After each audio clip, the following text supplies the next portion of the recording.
Hey, what's up everybody? Welcome back to MK Motorsports. Today we are doing part 1 of the Deatschwerks Fuel System upgrade on the Silverado.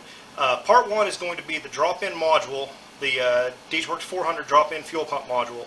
So what we're going to do is we're going to pull the old one out, drop this new one in. That being said, we are working with fuels. This one has E85, it's flammable, combustible, well-ventilated area, PPE, don't smoke. I don't know why I need to tell people that, but there's my public service announcement. So anyway, let's get this thing kicked off. So as you can see, this is not a normal looking fuel pump module. I actually have two lines that are coming out for supply off the two fuel pumps, and the factory supply line is actually my return from the rail. I've got a hot wire kit upgrade on this pump module, and that's kind of just the gist of it. So this is a little bit atypical from what you're going to see on normal fuel pump module.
The phrase easier said than done definitely comes to mind over this project.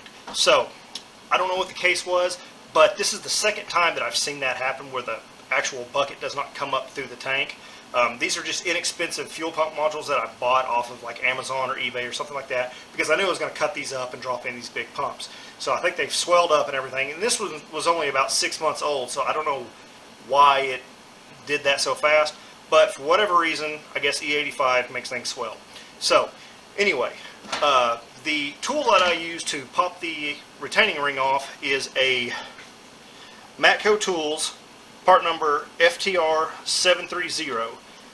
This unit right here. Let's see if I can get the number. There it is, maybe. Oh well, lighting's terrible. But anyway, this is what I use to pull the